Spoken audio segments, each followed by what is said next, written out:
Welcome to the 108 podcast, starring the drunk uncles of White Sox Twitter. He's at his ideal weight if he were 10 feet tall, BeefLoaf. Never holding but always partaking, not hungry but will eat, My Sock Summer. And your host, he's aged and smells like a sharp cheddar, Chorizy E.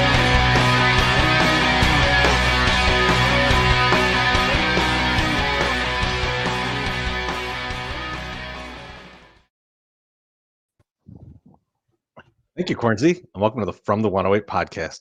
Get ready for some baseball, beer, and bullshit. And remember the drinking rules. If BeefLoaf says allegedly, or that he wrote a blog about that, you drink. If My Sock Summer doesn't know a player, or mentions his time on the West Coast, you drink. And if I swear or say, here's the thing, you drink. BeefLoaf, how you doing tonight? I'm great, boys. I just want to ask you guys a question. Did you get a chance to talk to Military Phil at the games this past week? You get a little chat with him or anything like that? He came in with Aussie Sox fan. You know, I was talking to him a bit. I did talk to him. Yes. Did you talk to him? Did you happen to see the ginormous scar on his arm? Okay, so he told me about that. So he tore a tendon there completely, and he's been recovering for it, right? And so I was kind of thinking when he was showing it to me and we're just talking a little bit, I was thinking, I'm 42. I'll be 43 in a couple weeks, and I've been in my home for 10 years now, and my home is in good shape, but there's some things that kind of need some work. And, My Sock Summer came over and helped me with the power washing a little bit. And I'm starting to get the itch. I've accomplished a fair amount of stuff in my life, and why can't I go out there and just learn how to, do some of the stuff I need to do around the house? And all I kept thinking, looking at his scar, was, man, I am going to injure the fuck out of myself in the next decade doing menial tasks around my house. It's absolutely fucking unavoidable. Chorizy, I have this wine fridge in my basement right now that I'm staring at. It doesn't work anymore. It's heavy as fuck. But I've been thinking to myself, you know what? I could probably wiggle it out of here and get it out to and all I'm thinking is I can't wait to birth my third hernia of my life. I can't wait to be in the hospital to get a netting in my groin for the third fucking time of my life. What a joyous time thinking about planning all these injuries. So when you my birthday's coming up on the calendar, June 17th, 43rd birthday. That's the start of my decade of menial injuries around the house. Listen, okay, if this is your roundabout way of asking me to move your wine fridge for your birthday present, done. Okay, you didn't get to do anything really all that great for your 40th birthday, so fuck you. Yes, I will come and move your wine fridge out of there with you, and we will definitely try to not kill each other. I can do that. Can we just smash it to bits and then take it out piece by piece? That just seems way safer. Yeah, it seems way safer. All the glass and everything. I feel like we put it in front of his garage door and it's gone within 15 minutes. There's a network of homing pigeons that see scrap metal and they just go right over there and get it. So it's going to be fine. It will be alerted, and there will be a 1989 Ford F-150 with wire racks on the side, all bungeed, and they will just throw it right on top of a shitload of pallets that they're getting $5 a piece for. So 100%. They'll figure out a way to make it work. But I thought you'd enjoy this, Chorizy, because you do enjoy when I inflict pain on myself and or injury whenever I'm putting something together or trying to do just a normal household thing. See, but I don't want serious injury for you. I don't want you to get a hernia. Where's the line at? What's the most serious injury that's still funny that you would be okay with me getting? I just want you to bleed a little bit. I want you to bleed, but no stitches. Yeah. Because you will cut yourself doing something really stupid, like installing a cable box or something. Yeah. Which I did. I absolutely did. You seriously cut yourself installing a cable box? Yeah, when I was screwing the thing in, I sliced my finger on it. Believe it or not. What the fuck, dude? I don't know. I'm not cut out for this kind of work, but I think I'm getting of the age I need to start at least taking care of some of it myself. Well, I noticed that our good friend Sal, fuck you, Sal, he put up that you have tiny tools, so like maybe you could just kindly hurt yourself. But the pressure washer, Chorizy, you'll like this because this is what could potentially happen. Loaf doesn't like to wear shoes out in his back patio area, and he definitely isn't wearing them when he's doing the pressure washing of his rocks. So if he does like an errant move with the pressure washer, he might slice off his pinky toe, and that would just be blood going everywhere. And although his equilibrium will put him on par with Wally Money in terms of balance while walking, he will be okay. We could get him a fake toe maybe for his 43rd birthday. Fake toe. Losing a pinky toe would be excellent because it would be straight out of Harlem Nights. Yeah, right? It would. Yes. The thing I've learned from you two during this, so. especially my Sock Summer, is all the thoughtful gifts he wants to get me. Help me move something out of my house as a birthday gift. Give me a fake toe as a birthday gift. I appreciate your mind just goes in great spots for this. You know, we could get you a fake toe. We don't even have to cut one of yours off. We could just it could just be a gift on its own. I'm like, I don't even want to put the tweet out, but I'm sure if we asked for one, somebody would send us one. This is why we need a PO box, like so then we can get these things delivered to us, not at our homes, and somebody won't be sending us live toes. We need a fake toe, and I cannot stress fake enough. If it shows up on dry ice and it's a real toe, we don't want it. That's not what we're looking for. Oh fuck. My Sock Summer, how you doing, man?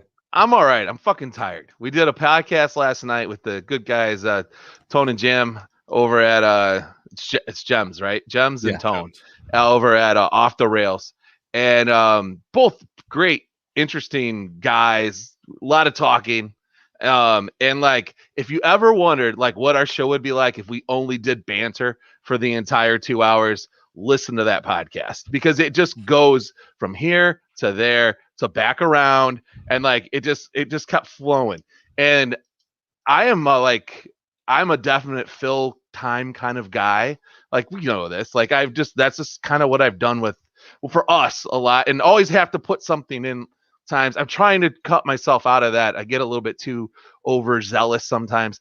And I last night I was like, just kept throwing myself out there. Like I was like, you don't need to do this. There's 3 other people here. Settle down, MSS. Like you don't need to tell your best stories right now, and a lot of them were repeat stories, but like just fun times like last night. But man, we got done at 11 o'clock. Gems looks like he was going to die because he had been dead the whole show. He was sick the whole show. And he just kept putting on the cough button, and just, and so like he got off immediately, but not quicker than Chorizy. Chorizy's the first one off. He's like, fuck you. I got to go to bed. I'm going to be up in 3.5 hours and I have to work 17 hours today. So I can't stick around and chat. And then I chatted a little longer and then I went to bed late and then I get up and I'm like, oh, I'm fucking tired. Like I had been having 3 great days in a row because I'd been going to bed at 9 o'clock and like 9:30, 10, and then I fucked it all up and went to bed at midnight. And I got up this morning and I was like, oh, I'm fucking angry. So I was telling the girls this morning, I'm like, just don't talk to me. Like go play, go do something because I'll get set off and I don't. It's not even your fault. Like you're not even doing anything wrong. It's just me being a big jackass. So I'm looking forward to hearing you two guys on the show. Sans me, you're out there doing it, and I with some other, kind of mingling in with someone else. As I've heard my Sock Summer do Socks in the Basement spots, and I've heard Chorizy on the Spaces and stuff. But the 2 of you together on someone else's show, it should be interesting. I'm looking forward to it. It was a lot of fun. It was a lot of fun. And it was. It's like I was thinking about it, and this I was going to talk about this too. Is like it's weird for me when I'm not hosting. Right. When I'm not trying to guide it, it feels very different. But like last night, because like the topics were like so all over the place, I was like, I'm glad I'm not hosting this. I'm glad I could just be a participant in it because it's very freeform. Like, how our larger shows go where it's like Festivus and things like that, where we're going for like a long time. Those are difficult to host. Like those are really difficult. And like Tone and Gems just do this like week in and week out, which is like all over the place. I'm just like, man, like I don't know how you do it. Like it's very impressive. So I was kind of just like sitting there going, I'm glad I don't have to do this. I'm glad I could just participate. And like we've always had an agenda. Like we've never not had an agenda. Like they might not have been very good at the beginning, but we always had like this is what we're kind of doing, and we're not sticking to it, but this is where we're supposed to go. Like it was a roadmap. You know, so it was crazy. It was like, it was off the rails, man. It was off the rails. I didn't know, what I was supposed to go and what I was supposed to do, but it worked out really well. So we did a great draft though. We did a great draft. I really enjoyed the draft. I thought it was a unique idea, and which I destroyed, by the way. So you guys don't. Yeah, I mean, I won like hands down after the first 2 picks. Oh, you did? MSS? Nice. Good for you, baby. I probably won.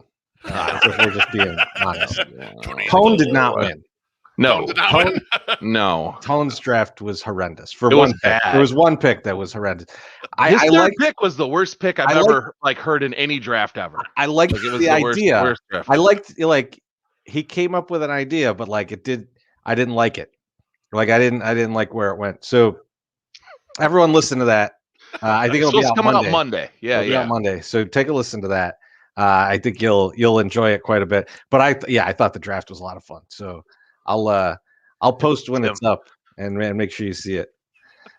Fuck you, Tim. I see this comment, Tim, and I don't like you anymore. Yep, put it up there. It means you just really treat too much of Harlan. It's true. That was the Festivus show. And yeah. Or not Festivus, it was the 108 Fest. Yeah, Chorizy, on that note, how are you doing? Or is that how you were doing? And then we're moving to the next thing? Or are we going to do how we doing? I'm doing good. And that is like I said, that was what I was planning to talk about it up at the front. So I think what we could do is just kind of move this right along and ask you guys, what are you drinking? Oh boy. And that's for Tim. Tim, last time I drank this, I hurled. So yeah, actually it wasn't this. It was the Costco Royale that I drank way too much of. But this is the Crown Royal Vanilla. So I am back on the whiskey train.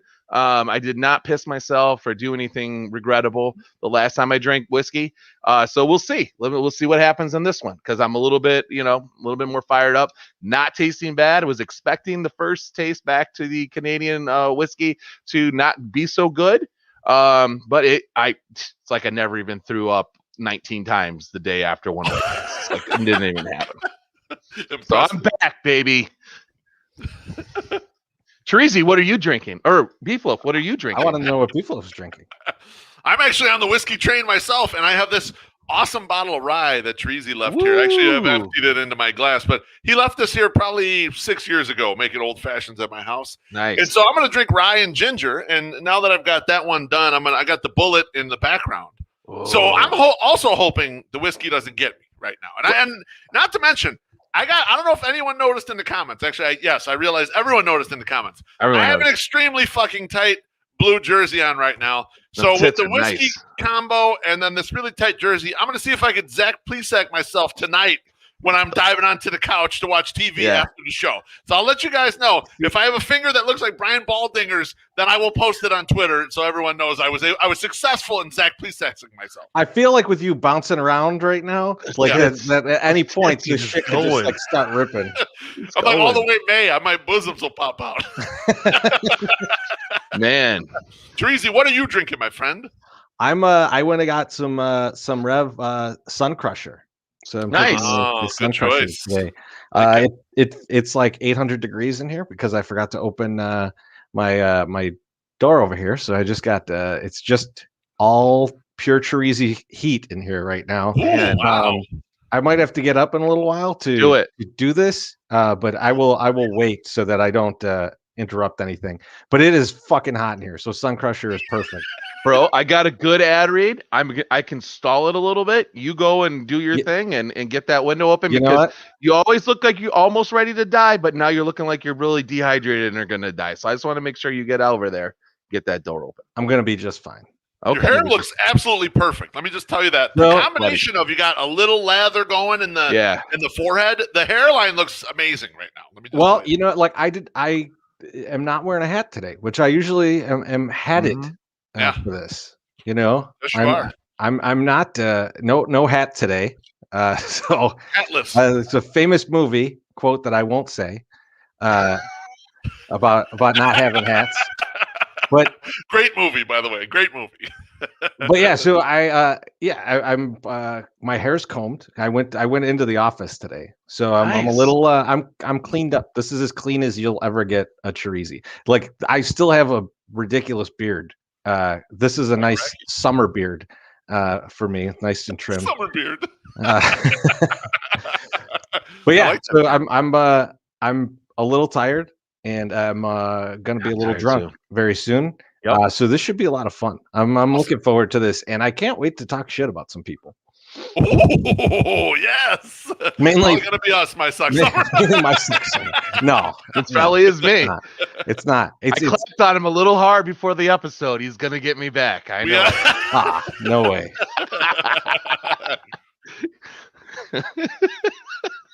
All right, my suck summer. You ready? Why don't you pay some bills? All right.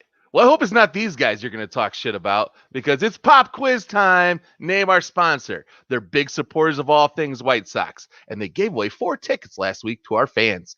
They sell cars, and they are not jagoffs. And what's your guess, guys? That's right, motherfucking Mazda of Orland Park. Them guys down there off 159th. They have a ton of new and certified used cars available to choose from. You know what that car you see in the concourse at Sarks Park? Yep, that 2021 Mazda CX-3 SP was donated by Mazda of Orland Park to White Sox charities. Like us 108ers, they like watching the Sox, donating money to good causes, and tipping back a few brews. Does that sound like a guy you want to buy a car from like Chorizy E did?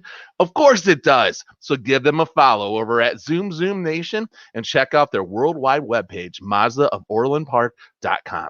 They are a Carfax top-rated dealer and take advantage of that $500 discount for Sox fans. Fuck off, Cub fans. Mazda of Orland Park, home of the Zoom Nation. 8910 West 159th Street, Orland Park. 708-444-3200. Zoom, baby. Oh, beautiful. Nice ad read, baby. Excellent. That was the whiskey talking there, man. It was so smooth and good. I love it. Oh, you wait till the next one. Fuck kicking it old school for the next ad read, just so you know. I got the balcony door open now too. Thank you for that. Told you I could do it. Beautiful breeze coming in. You'll probably get some sounds of the city with this, which is typically sirens. That's mostly what you'll catch in the background. I think it's about time that we do a little baseball talk. Woo! All right, fellas. So we had 2 series since we last talked. One of which was Baltimore, which was a clean sweep of a very shitty team. The other was Cleveland, which mediocre. We lost 2 of 3. One of those is against Shane Bieber. It's it's bound to happen. So let's start with sweeping a shitty team like the Baltimore Orioles. Now, let's give it Beef first. Let's get your thoughts on the series and what you liked, what you didn't like. Absolutely. So last week when we previewed this series, I gave 3 keys that shit I needed to see in this series. For me, it was less about wins and losses and more about some type of production that certain guys were going to have to provide. And so my first key was I need to see 8 home runs in the 4 games, and I need to see 1 from Yoel Moncada. And so the White Sox in the 4-game series, they hit 6 home runs, so close. But Yoel Moncada did hit a home run, so it was good to see him get a stroke back. And Yoel Moncada is so fucking red hot right now. I just love watching him play baseball. I just can't wait till he's up to the plate because he's been so good, just top to bottom for the last couple weeks. I mean, he's absolutely amazing. Key number 2 was 2 clean innings from my guy Cody Huh. He only pitched once in the series, but he did have a clean inning. That was a 8th inning in game 2 on Saturday, which we were at that game, freezing our asses off until we got back into the sun. And then key number 3 was, will the real Tim Anderson please stand up? And in the series against Baltimore, Tim Anderson was 4 for 10 with a walk. He had 3 runs and 2 stolen bases, and he only struck out once. So Tim Anderson did pop back, and the production was there. The Orioles in general are a bum team. You know, they got a lot of nerve throwing Matt Harvey out there for the start in the first game of the fucking Saturday doubleheader. It's like, come on, this is a Saturday game, and you're throwing this guy out there who hasn't been good since 2015. You know, I mean, apparently they give no fucks, so you got to take them out to the woodshed, which they did. Not to mention, Dylan Cease busted up Trey Mancini early in the series. He took Trey Mancini out right away, and that really helped. I mean, Mancini did end up playing on Sunday, I believe. Yes. He bounced back from the elbow, but you know, Cease went behind the elbow pad and hit that back elbow and knocked him the fuck out. And he stayed in the game. And then on Thursday, they showed him try to throw from first, and the throw his arm got real low, like underneath his elbow level. And it was just like, my arm is about to fall off. I must go and sit on the bench. So, I mean, all in all, a great series, but I love the stealthiness of Cease whacking out their best hitter early on in the series. I think, Tony said this is going to be like a family. I think Dylan Cease is one of your main soldiers in this. That was his first. That was his first hit. That was his first hit. I agree. I was super relieved that Mancini played on Sunday because, if he was out for the season, if that broke something and he was out for the season, my mother-in-law holds grudges. She would never forgive the White Sox. It would be a problem for the rest of my life. So, Thanksgiving dinner would not have gone well. Had he been out. No. I mean, she's still mad at Phillip Rivers for I forget what. But it happened his rookie year. So 30 years ago. Yeah, which was I think in the 70s. So another thing, I just thought about was Cesar Valdez. My dreams of trading for him were dashed, mostly because he's terrible. I had not seen a Cesar Valdez pitch. Right. I had only, read his stats. I was like, oh, this guy's been good. I think, this is someone you look at. And then I saw him pitch and I was like, this guy is not my kind of guy. It's all changeup. But really, when you have nothing else, changeup is just slow ball. Yeah. It's just throw it real slow up there. I don't know what hits it. Slow four-seamer, basically. Exactly. No, that weather was the best, though. And I know you guys are clipping down. Oh, it was too cold. I'm saying, fuck that, man. We had a doubleheader. We had one game we were in the sun, and then we had to chase sun for the next one. Yep. And that was fine. And I am a man that likes to be a little cold, okay? And I'm rarely ever a little cold. I'm always hot. I'm running hot regardless. And that Friday night, and I know that we talked about it. I think we talked about it a little bit. No, we didn't talk about it. Friday in the Sunday Soak, we talked about it. Yeah, that's right. Just that the Sox, they banged the game late because they wanted to give everybody. Ooh. They wanted to give everybody their bobblehead, and so we got in there, got our bobbleheads, and then I reluctantly bought a fucking $13 thing of loaded fries, and then 5 bites into it, it's fucking the game's over. They're like, yeah, come back tomorrow. You get your free money. So I had 5 tickets that night. I didn't because people had given me tickets. So in the grand scheme of things, I probably didn't lose any money. But because I only bought 1 ticket, I lost about $40. So Jerry, you owe me $40. So just so you know. Now going shortly. Yeah, I'm sure it's in the mail. He'll PayPal that to you. You know what? You know what? Give me Sox money. The Sox dollars. From the park.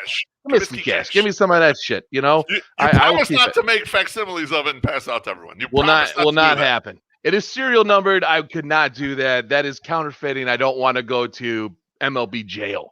Okay, I assume there's a jail for that.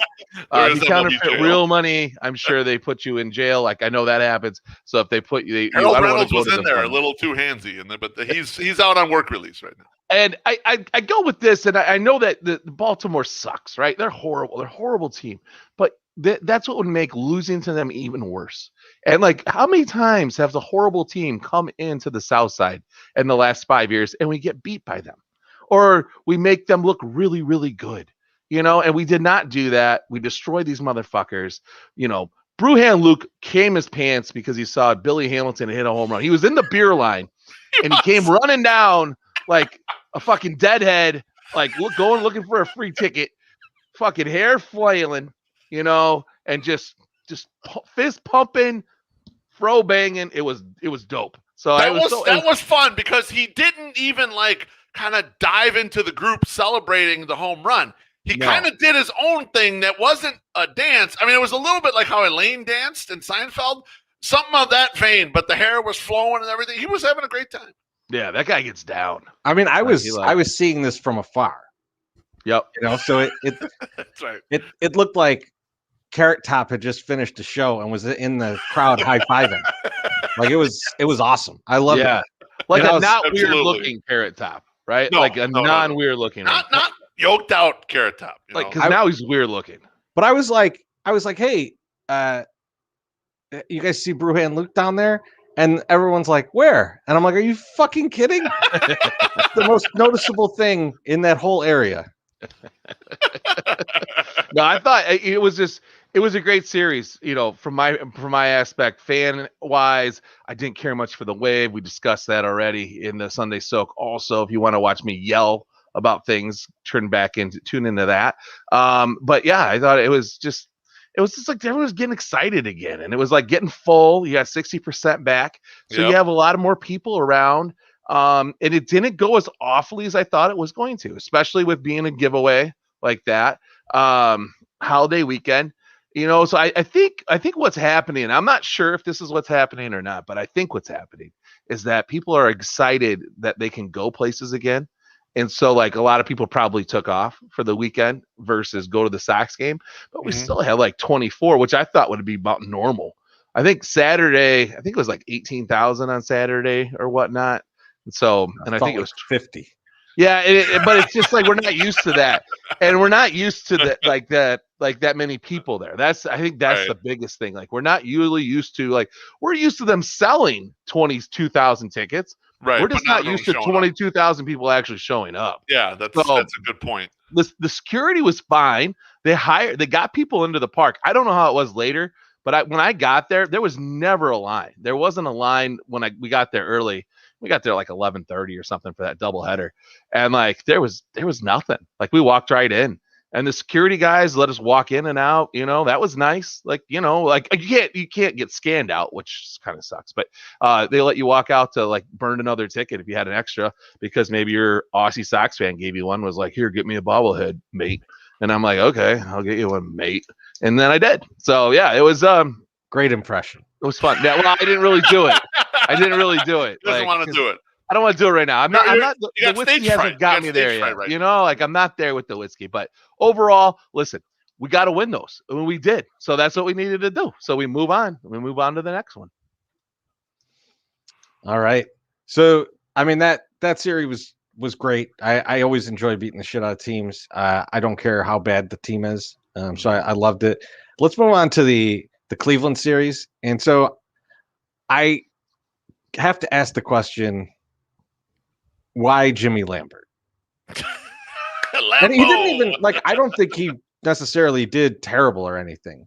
It just seemed like an interesting choice. His ERA is, I think, over 7 in the minors. Yep. That's correct. So it's weird that you go to him, but then you look at their roster and it's kind of all like that. I think I don't want to spoil too much of your thunder because I know you're going to ask us about some guys, but the best pitcher out of their starters is something called Mike Wright. Mike Wright Jr. Mike Wright Jr. Jr. Maybe. And I was like, well, yeah, they're not going to bring that guy up. He's like a 31-year-old AAA guy who washed out of Baltimore. And then I thought, maybe that is who you bring up. They seem to do all right with Yerman.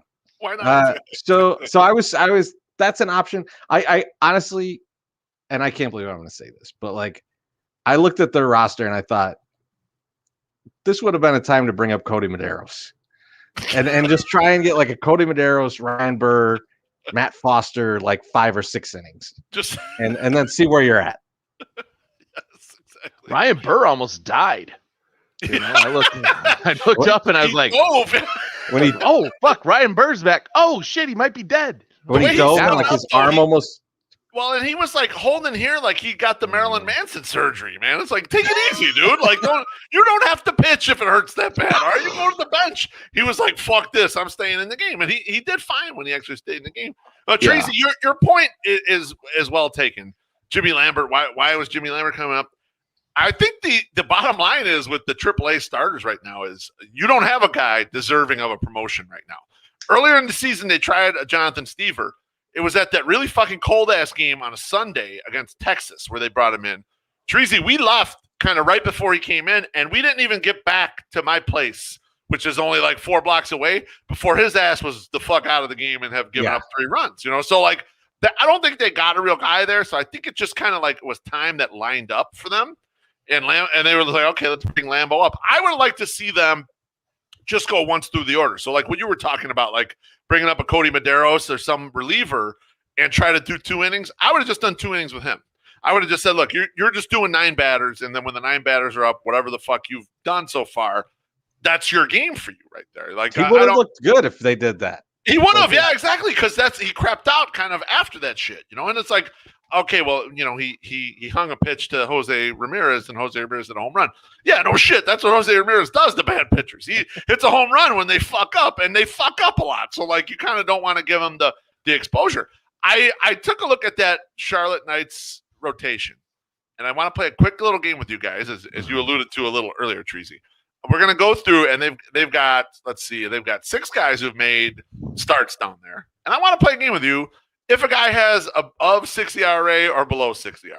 Okay, we'll play it. It'll be quick. We'll go through it. Jimmy Lambert, as you already mentioned, go ahead, Treasy. He's over. He's over. He has 7.71. 7.71 is correct. He's he does have 23 strikeouts in only 11 2/3 innings, but he's already given up 4 bombs. He's kind of like a little bit home run prone at that level. So maybe that's why they brought him up. He had the strikeout ball.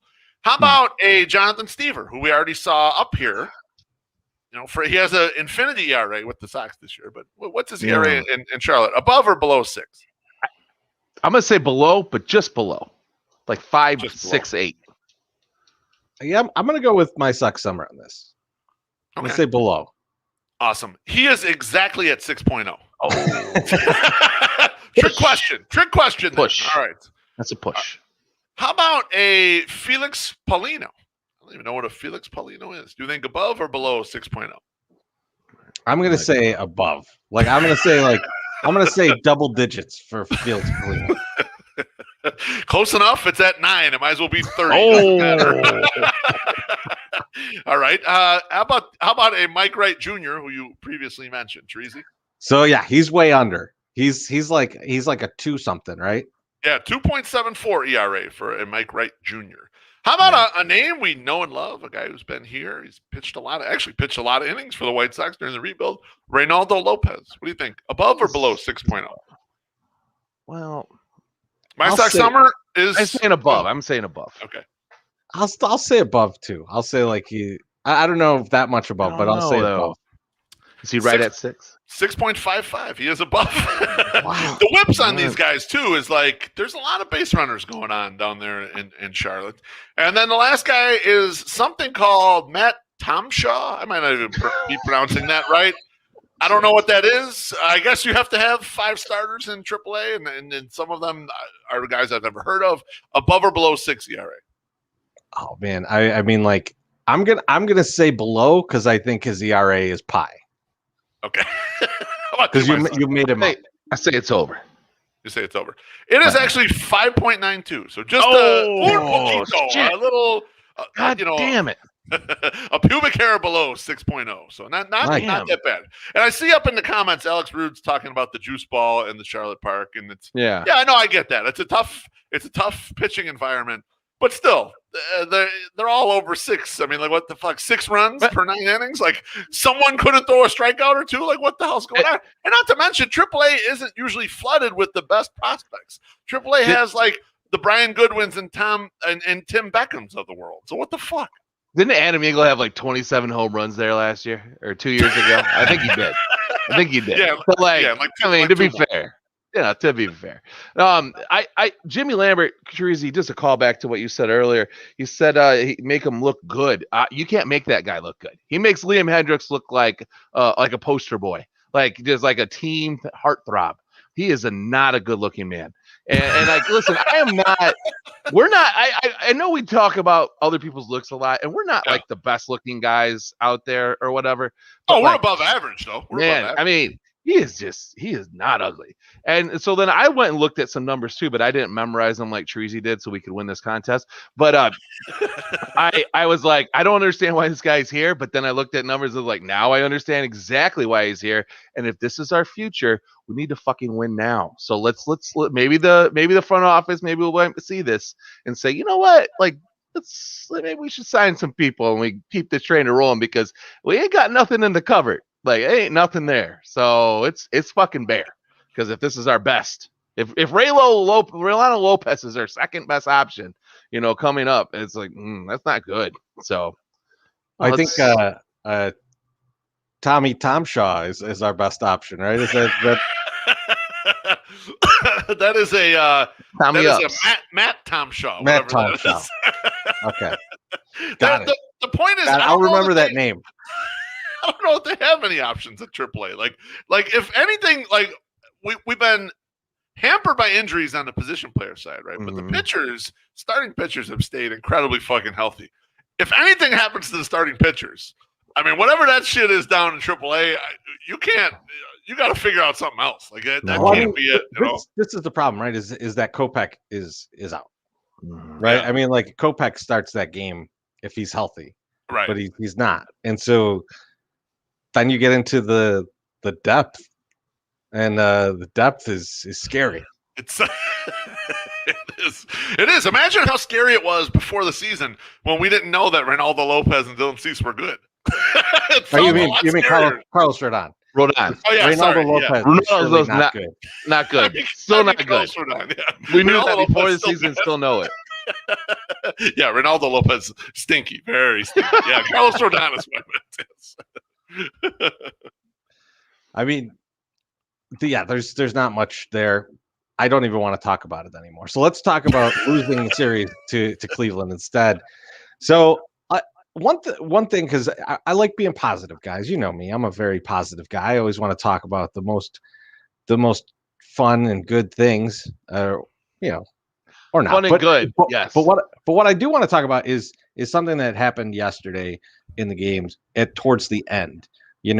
When the Sox were stealing bases and going first to third, making the Indians try and get them out, try and beat them. That's something the Sox have been doing kind of all year. I mean, like when you look at the Royals series, there was that play where Whit Merrifield threw out, I think it was Yoel Moncada at home plate. Yep. But it was a perfect throw, right? They're like daring teams to make these perfect plays because they know that a lot of times the defense is just not that good. These guys in the outfield, half the guys in the outfield, like we have it with the Sox too. Half the guys playing the outfield you see out there are not supposed to be in the outfield, right? They're like, it's like a first baseman who's playing there. It's a second baseman who's moved out there. Like Tommy Edman, trying to catch the ball with his mitt closed, or Josh Naylor throwing the ball directly into the ground like he's Tim Tebow. Like there's a lot of those in Major League Baseball right now, and the Sox are running on all these guys, and the Sox are trying to make these guys make bad decisions, and I love it. I want more of that. I want guys stealing bases. I want every time Billy Hamilton's on, I want him stealing every base. Like make them throw you out. Like that's your purpose, right? Is to make these guys nervous. Get guys on third base when you're facing a curveball pitcher. Like all of these things that they were doing to put pressure on these other guys is important. And I love seeing that. Like, I feel like that is one thing that they have been consistently doing throughout the season. They did it yesterday. It didn't completely work out, right? Like, but they put themselves in a position that they were a Jose Abreu hit away from at least going ahead in that game. Right. And like, that's the way you need to be. You need to be in that position at the end of games. You don't, like, if you're getting your ass kicked and you just give up, like, that's not the team that's going to win a championship, right? The team that's going to win a championship gets their asses back in that game and does something about it. And yeah, it doesn't always work out, but if you're putting yourself in a position where Jose Abreu's at bat, and you've got that 10 times in a season, six of those times you're going to win that game, right? Like, so I love it. I love the way that they approached that. I love the way that they were pushing on the other team. And they've been doing that. I want to just keep seeing that. Chorizy, that's a great macro point, especially in a run environment in which the home runs have absolutely fucking disappeared. They've fallen off a big shelf, and they've fallen off a shelf even worse for the White Sox kind of than the rest of the league. Home runs are down across the league, but the White Sox are really not homering at all, and it's because they just don't have the firepower of guys who would homer that would be in this lineup. So having sort of a big macro pivot to, all right, we're going to play a game where we're just going to be really aggressive and we're going to try to score on these people and take advantage of these spots is really smart baseball. And it's kind of funny. All the small ball people that have been talking small ball for the last 20 years, when it hasn't been worth the shit because you just hit a bunch of home runs and you don't want to run and take those risks, it's flipping over. Now you do want to take those risks because the ball's made of goddamn sawdust and no one can hit it out of the park. And so it makes sense to make those plays. So I love the overarching point. Yeah, no, I agree. Chorizy, it was something that I actually wrote down. I was going to bring up too. It's like I can take these close losses, and especially at the end of games when we're in it, still trying to win it. Like it's like just haven't given up, or we're not down 14-3 in the third, and it's just that's fun. Like every once in a while, like when you get and like New York when they're against Garrett Cole and they got whooped up. I mean, you expect that. That's going to happen against a good pitcher, but like. They just don't seem to stop, and they're playing the cards that they've been dealt, and that's where they're at. Now, you brought up Jose Abreu, and we brought him up last night, and I don't know this, and I couldn't find stats, so I can't even defend it or whatever. But you called him clutch, and he said he's had a lot of clutch hits, and I said no, you said no. That's not how the conversation went. Okay, so I said he didn't have a lot of clutch. You said he never does that. He never hits in those positions. He never has game-winning hits, and I said that's total bullshit. I said that like and like I've definitely seen him have game-winning hits. So, it's like, but maybe and you said 20 last year. I believe I said he had 20 last year. I said he had 20 out of like 30 wins were his game-winning hits because that was a joke. So, but this is where we're different, okay? And this is what I was trying to think about it today, and I'm talking about walk off like Jose Abreu, like at the end of games, like that kind of stuff, or the end of the eighth when it was the wild card, right? Like he had bases loaded and he grounded into a double play or whatever. And I wish baseball. Fuck you, baseball, for not having this goddamn stat available to me like immediately. Like I want to know where his walk-off stat is, and you can't find it. I bet someone in the comments will come up with this stat in the next 5 minutes. Okay, that'd be great. It's really hard to find. Hard to find it. But I also looked up who has the most walk-off wins, and 3 of the guys in the top 10, and there are a lot of people with 10 walk-off wins, are White Sox players. Do you guys want to take a guess at who's the first one with the most walk-off like victories or walk-off hits, walk-off homers? Is this all time or is this yeah. Okay. This is all time, and the first White Sox that like comes up in the list, like the highest one up. So if it's all time and it's career, we got to get someone with a long career, right? Like so I mean, like Frank Thomas feels like it would be a good guess. Okay. I'll go. Frank Thomas is in the top 10. Well, he's in the top 10. But the number one of the White Sox players that in there is Harold. Okay, he's in there too. So but the number one guy, I think with 14 or 15 is Jim Thome.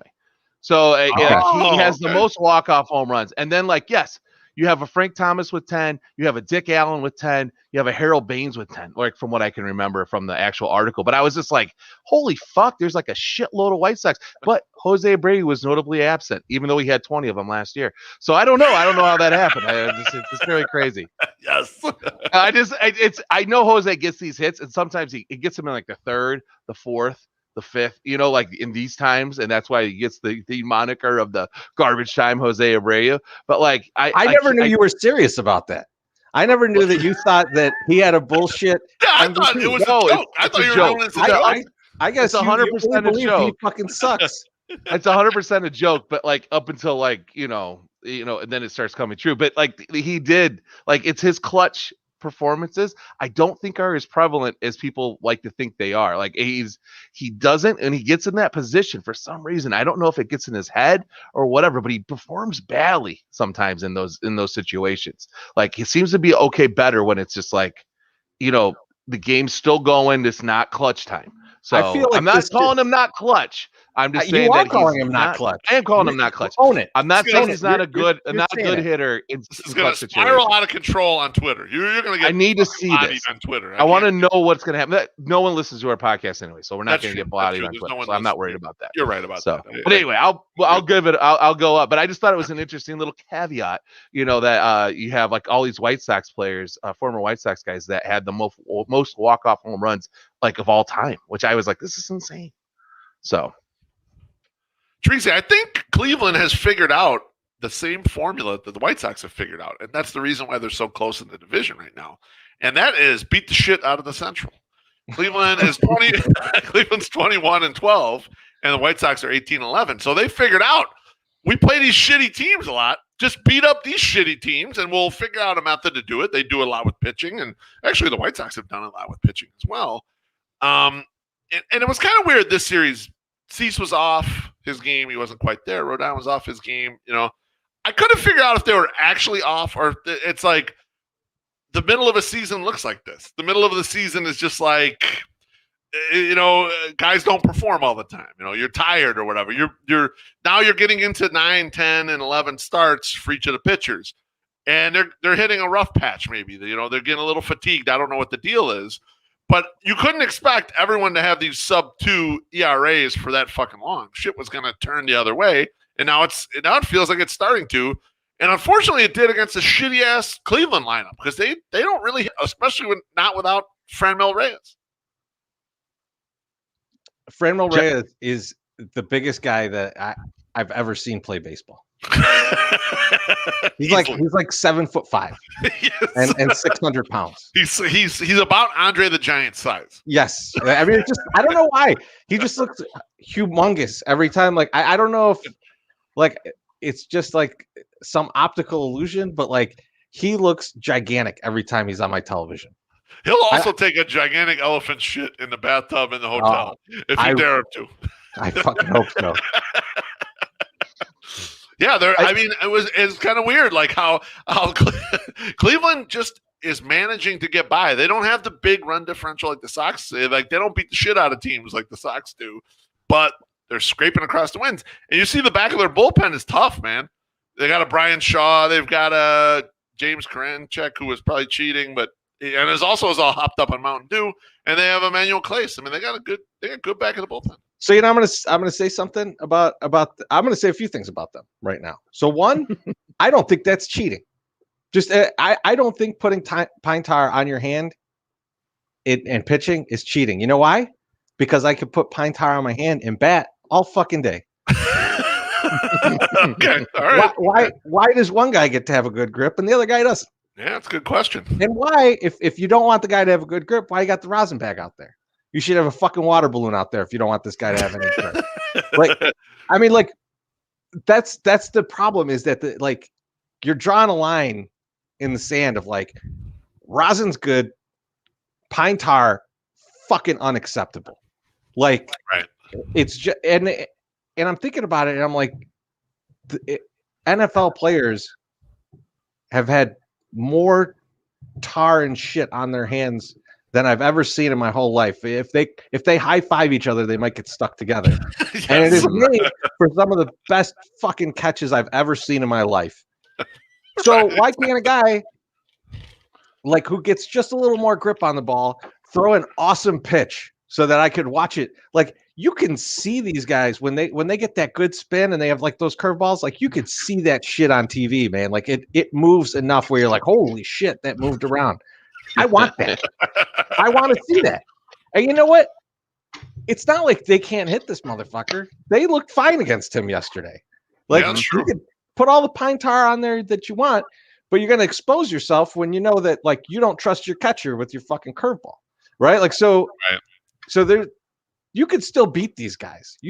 But like I think letting them have a better grip on the ball, I don't see a problem with it. Now, if he's out there filing the baseball down with sandpaper so that it like moves differently, I get it. I mean, like maybe you're taking it a little far, but like just getting a better grip on it, like there's some things that you allow for that, and there's some things that you don't. I don't know. I mean, like the hitters have all the smorgasbord of options that they want, right? Like they can wear fucking body armor up there, wear gloves, put pine tar up to the George Brett line. Like they can do all that shit, but the pitcher can't just get a little bit better grip on the ball. That's bullshit. You know what, Chorizy, low key fix to help the run environment a little bit. Just let the hitters cork their bats. Just let them add that. Let them cork their bats, and then we're not going to change anything else. We're not moving the fucking mound back. We're not doing any of this shit. We're not checking whatever they got on their hands. Fucking let them cork their bats, and we'll fix this in the short term. Then baseball can figure this shit out later after they argue about all the money in the offseason. I think the pitchers would be fine with moving the mounds back once we institute aluminum bats. The mound at 90 feet. Yeah. May I pitch from second base? Yeah. Absolutely. So Josh came with some stats, and like I guess I looked up home runs, who had the most home run walk-offs.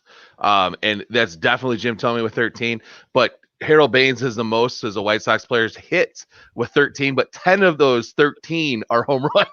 So like, nice. You know, like it's just insane. And Frank Thomas is actually not in the top 10. So he didn't get up there, but Dick Allen is with 10. So it's insane. Like it was just a crazy little thing. 23 career hits after the 7th inning, giving the White Sox a lead. I mean, that seems clutch to me. I don't know how clutch works, but that feels clutch. That seems a lot better than what I was thinking. Yes. I was just going by the last 2 times I saw him in a position. You know what, my Sox summer, I'll give it to you if that's 23 out of like 500. Like if he had 500 at bats where he got up in the 7th inning where he could have given them the lead, and only 23 he converted on. I'll give it. He's a dirty whore. Your brother's a dirty whore. He is. What a jerk. You know what? You came at me yesterday with this shit, right? And you brought it back up today without finding anything. Well, because they said I could have, and I can't talk any shit because I'm a bad guy. Yes. Body him, Chorizy. Body him. Oh, he's bodying me. He's going to box me out.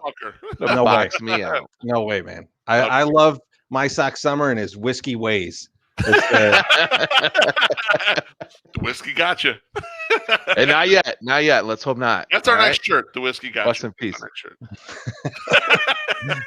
Get some water. With the my Sox summer van picture. Can we get a GIF on a shirt? Possibly. I mean, probably. I don't think they would be very cheap, and we can't go through our supplier. But yeah, probably could happen. All right, so let's talk a little bit about the White Sox roster because there's some interesting things here that I want to get into, and one of which is the fact that Adam Engel is going to return at some point. Like he's back in Charlotte. My Sox summer, I think he has just under 27 home runs right now. Yep, just under.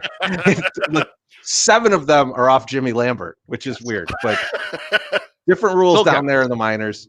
But so he is going to come back, right? I mean, like he's starting to play, assuming that he doesn't have some major setback, he's going to be back on the roster. And the question then becomes, who is no longer on the roster? And that's a difficult question because guys that you would not expect to be performing are starting to perform. So the BeefLoaf favorite, Jake Lamb, ever since I talked shit to BeefLoaf about it, the guy has not stopped hitting.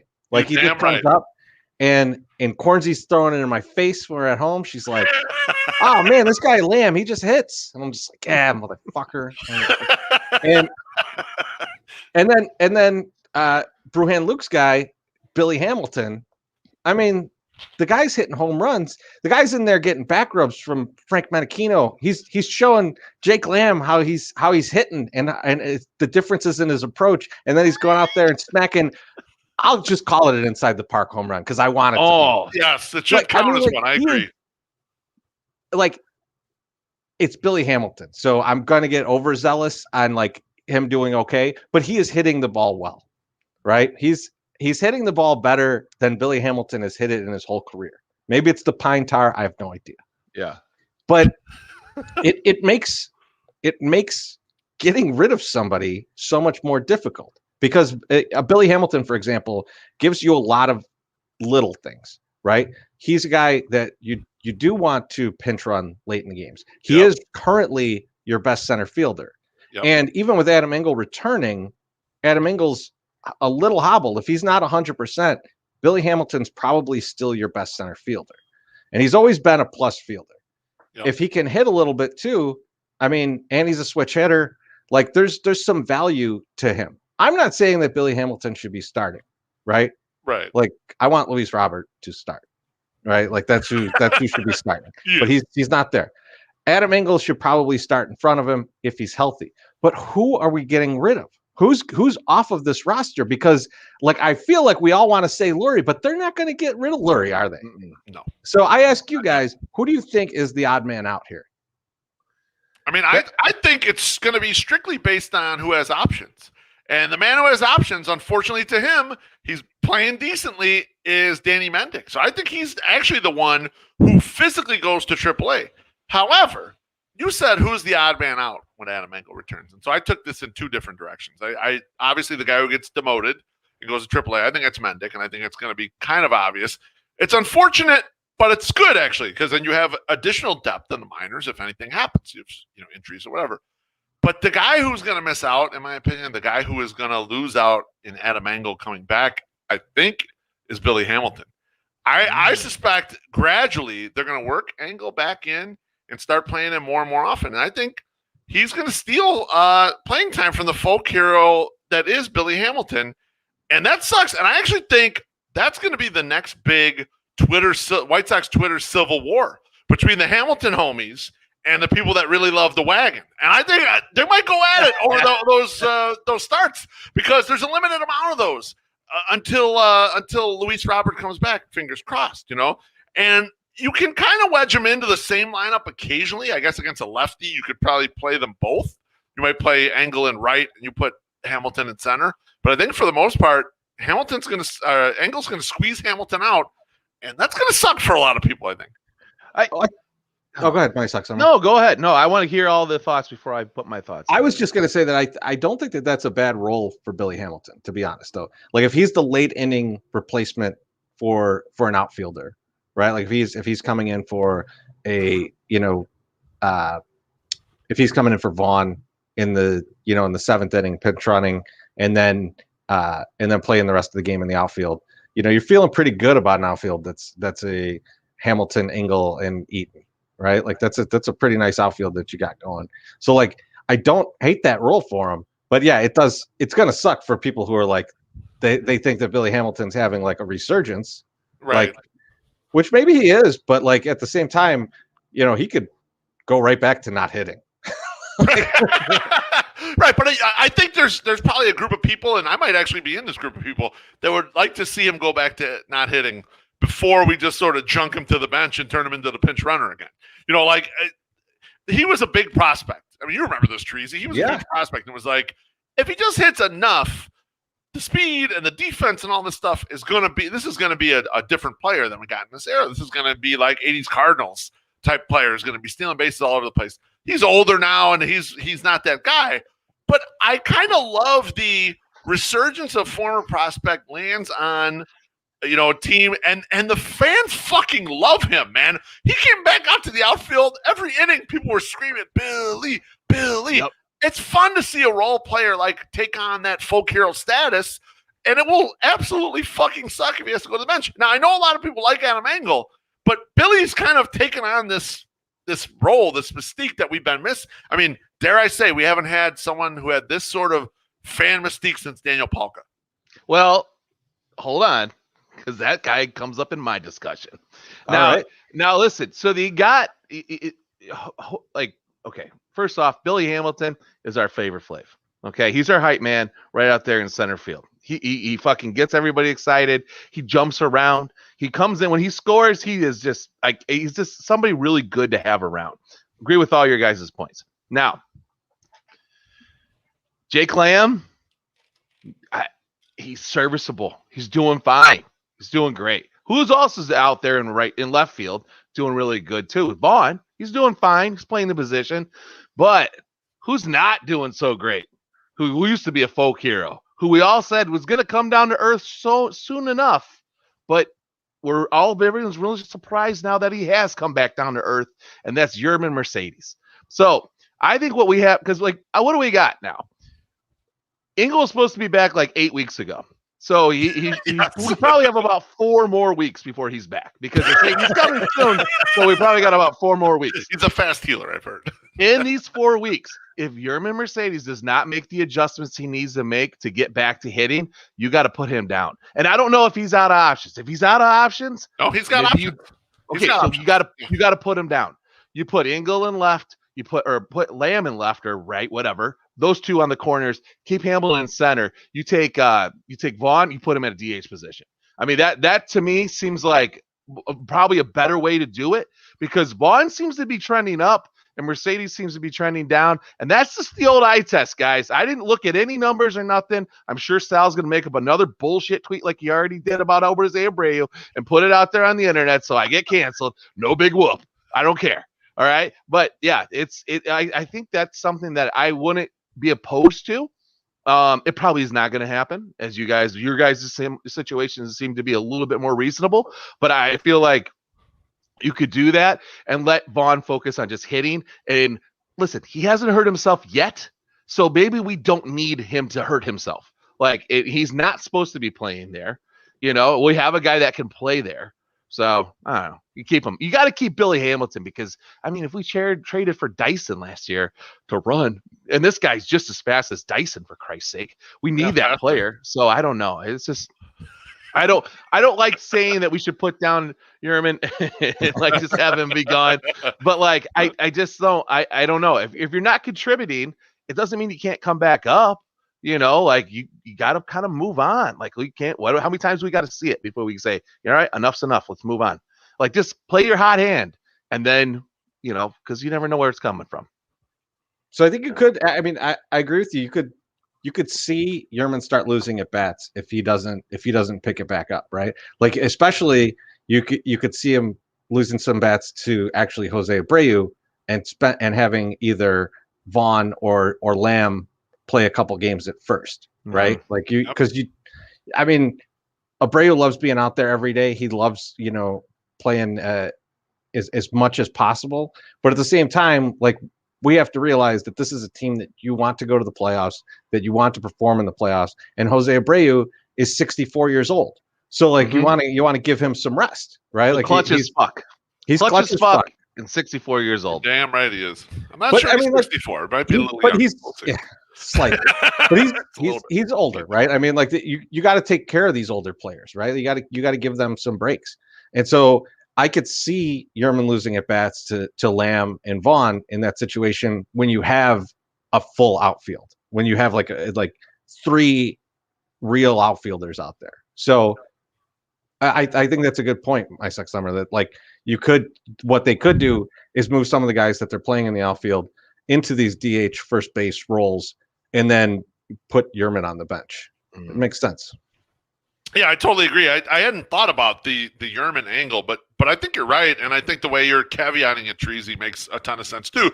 If you carve down Yermin's plate appearances to just his most effective, and allowed someone else to flow into those spots, and like you were saying, at my Sox Summer's point is great. You let Vaughn take the DH spots when it's less effective for Mercedes, and then you kind of fill in the rest of it, a little more defense, a little more run prevention. There's probably a little bit of juice to squeeze out of that shit. There's probably, I don't know if fully sending him down to the minors is the best for this 25-man or 26-man roster, but it might not be that far away, especially when you start getting the big guns back. You might start looking at it like, well, we lack flexibility with him in that spot. He's either got to hit a ton as DH, or he has no position, and you can't use him. It's interesting. That's the thing. I don't think they send him down though, and the reason I don't think they send him down though is because it's possible that he's a trade chip, right? Because he's, if someone thinks that he can hit for them and be, DH catcher in air quotes, there might be a team out there willing to trade something for a Yermin, right? I don't think it's out of the realm of possibility, and you would be cashing in on just a flyer. Like that's the kind of thing that's worth cashing in on. Now, I love him too much to want to see him go. Yes. But I get it. I mean, I think he does start losing at bats at some point, and I don't know. I don't think they send him in the minors, but I do think you're right that like the at bats start getting shaved away by these guys that are playing in the outfield right now. And it's not. And I feel like he's going to. I want to give him a shot though. I want to give him a chance. I don't want to do what they did with Palka in 2019, where they like pop him up, pop him down, pop him up, pop him down, because I think that's unfair. You got to let the guy kind of develop something before he gets just like jettisoned out. And then he had it, and now he's lost it. Let's let him get back. Give him a chance to get back, because I think he can get back. And he's still, from what I read on Twitter, he's still hitting the ball very hard. It's just going foul, or it's going straight back, or it's going, it's just going into somebody's glove or whatever. I don't remember what I read. But yeah, it's just so let's just see what happens. No, I'm with you. So another roster spot that's interesting, and that is almost feels wasted in some respects, is one Garret Crochet. And it's not because I think Garret Crochet is bad. I think he's a good pitcher. I like watching him play. I don't think he looks as much like John Holmes as BeefLoaf does, but at the end of the day, well, you're wrong about that. He's an interesting looking guy, and he might be well endowed. You never can tell these things. Loaf's looking waist down, you're looking waist up. So. That's right. That's possible. That could be it. That could be the thing. But so at the end of April, Crochet went on the IL.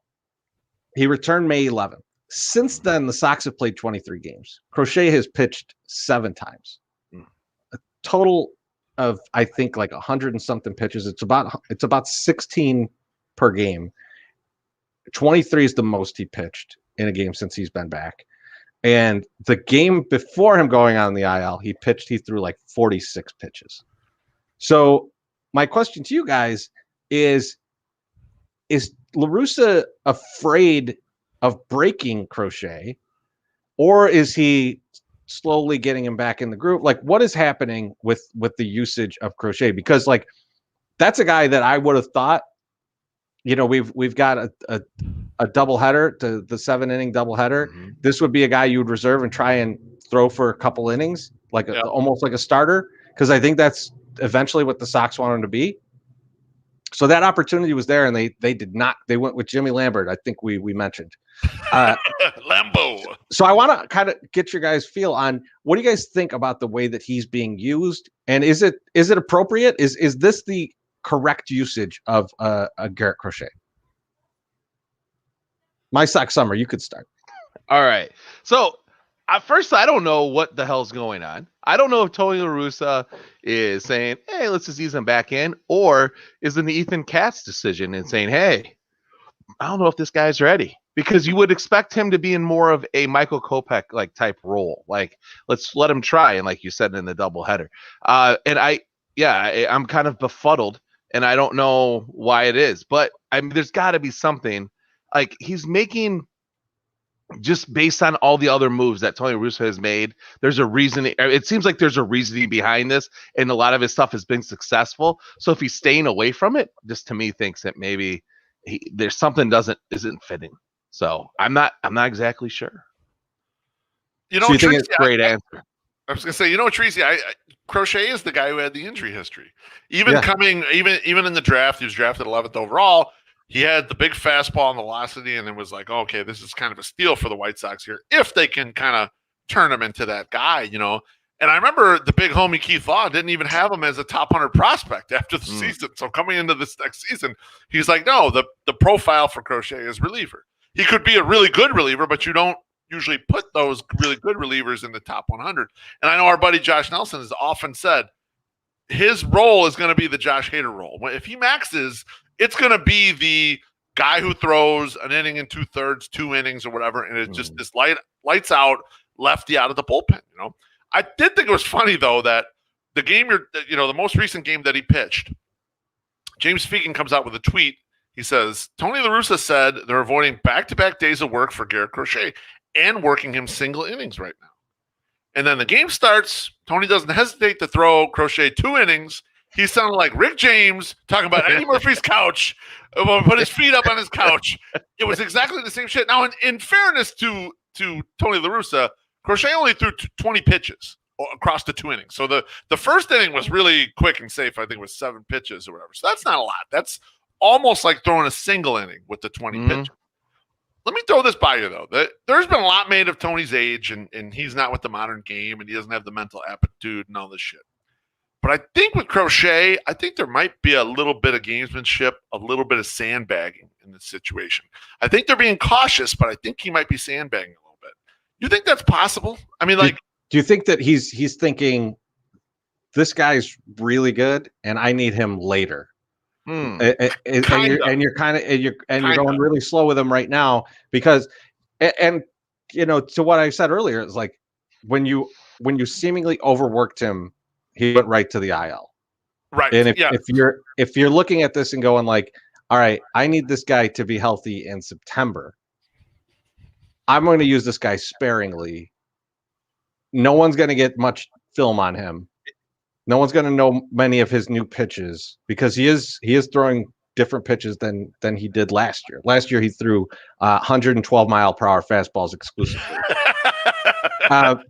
and some of them for strikes. And so maybe like you're thinking, okay, I'll use him sparingly, and then when it comes time, there's not going to be a lot of people that have a read on him. There's not going to be a lot of stress on his arm so far into the season, and he'll be able to go back-to-back nights, or he'll be able to go 2-3 innings in a game in August, in September. Is that kind of where you're going with that? Yeah, exactly right. And I think you saw it last night. You saw when the lefties had to face him, and they had to face that slider.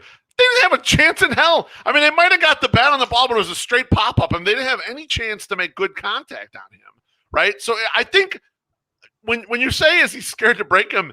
Yes, in some ways, but he's trying to figure out usage patterns in which he can get him enough work so that he's sharp, so that when they're going to start riding him real hard, which is going to be September, October, you know, he's not as used. There isn't the risk that he's going to – I think it's one of these things you have to really manage. I think there's probably, you know, you see it every once in a while at certain types of athletes where you got to rest them more than the rest of the guys. They're just not as durable as everybody else. And I think it's probably worth it. The juice is probably worth the squeeze to hold him back a little bit so that when it's really valuable and you're in the playoffs and you got a couple tough lefties you got to face, his ass is available and he's getting those key outs in that situation. I like your theory. I also like what My Sock Summer said, that like it may be Ethan Katz, right? Like, and Ethan Katz probably gets a closer look at these guys.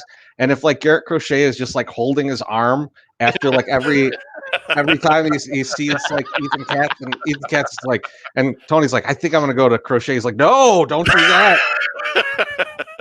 I saw him whimpering, and his arm was hanging down to his leg, like you know, like that could be a thing, like that. Like Crochet may be kind of protecting him as a guy that like he just doesn't feel can take on the load of what they want out of their relievers, what they want out of Jose Ruiz, what Ricky wanted out of a Jimmy Cordero. Like that is Ethan Katz is probably going, you can't do that.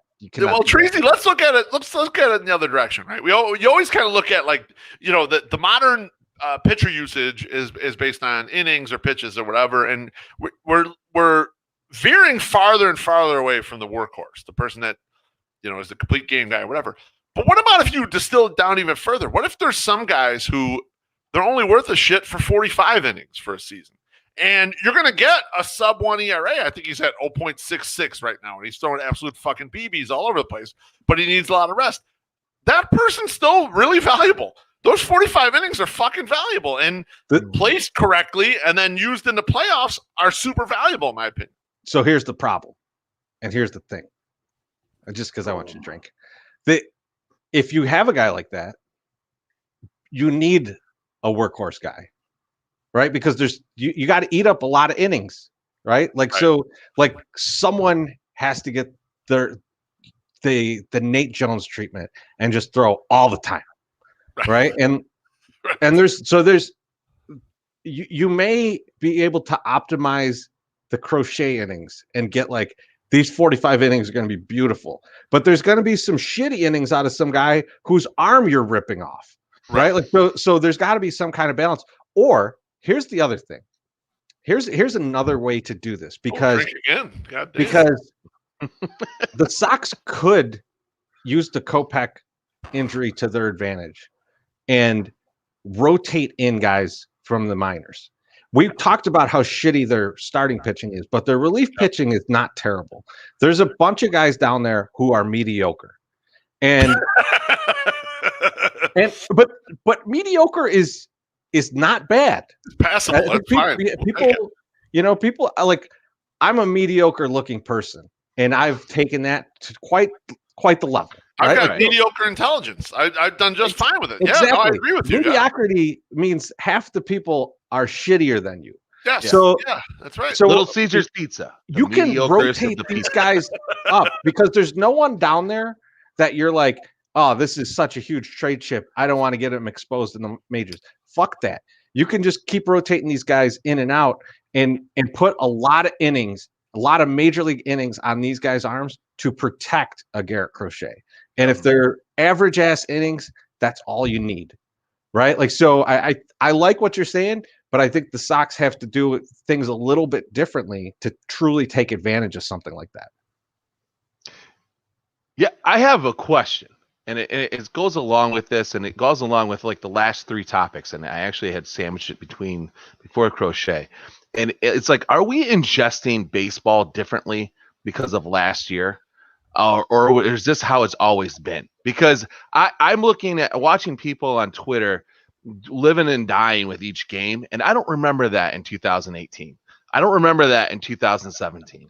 And I know we sucked, but like it wasn't like it's just like it seems like everyone's real hyper focused on things, and like Yerman is getting the brunt of it right now. And it's just like I just was wondering, like I've never seen somebody get attacked so quickly for having 50 at bats. And it's just like I think it has less to do with last season, and it has to do with the Sox just not being competitive for a while. Okay, because if you go back to 2016, I remember distinctly there were people that were like, "We are a playoff team and we can win," and there were people that were like, "Gut this shit," and it was every other day. You could fall on either side of those. And I know like there was points of the season where I'm like, we're doing this shit. And then there was like a few days later, I was like, God, I hope we get Yoel Moncada. My Sox summer, I think there's also a little bit, I was talking to King Nam about this at one of the games against St. Louis. There's also a little bit of a different cadence for those of us that are like full season ticket holders that are in the stands for lots and lots of games. We're a little slower to react to, someone's doing this or whatever. Mm-hmm. We're screaming and yelling for them, but it takes us some time to be like, this guy is really being bad, and this guy is, and this guy's playing great. But in the internet age and the Twitter age, you can give a take immediately, and it could be immediately bad in like 3 days because it flips over and the guy starts playing better. Whereas like the way we ingest the game, we're all sitting together and whatever. And it's like, someone might say, you know what, so-and-so's not going that good. And everyone's like, they just put it in their ear a little bit. And it's like, okay, let's watch them for a few more games and see what's going on here. There's less of that on the internet now. That's like instant takes kind of for everything. So It feels like you're drinking through a fire hose when it's like, that was only 4 games. Like, who gives a shit? Like, even the Yerman thing, like you see the regression with Yerman, but Yerman just had in April an all-time great month, right?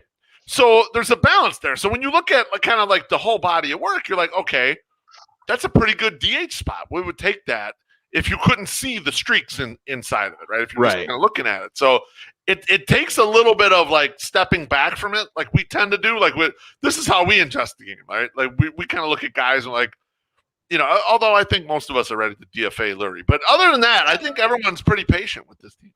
No, and Sal put up a good point too, or says that Sox Twitter was a little bit more rational when we were bad. And I don't know if that was necessarily true, but I think it was because less people were participating. Like people didn't really get up in arms about shit. But it just seems like, fucking anytime we lose It's like, oh God, these guys suck.